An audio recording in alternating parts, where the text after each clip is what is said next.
All right, hey, it's Untitled Locksmith. All right, we're going to use a strap tool on a Dodge Dakota. I'm going to use a one-handed jack.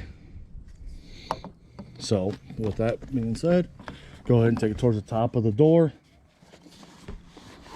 Get it open. Go ahead and take your air wedge, get it in there.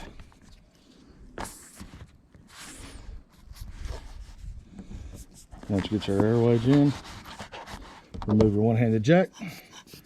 Give it a few pumps. All you need to do is just get it open enough to get the tool in. And you notice the straps come in. I'll adjust the camera for you.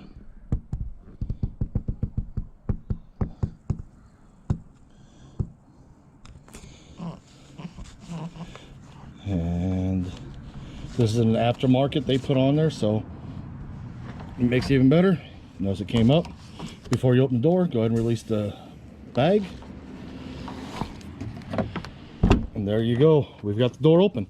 Hey, thanks again for watching Untitled Locksmith. Let's go ahead and be safe out there. And congratulations.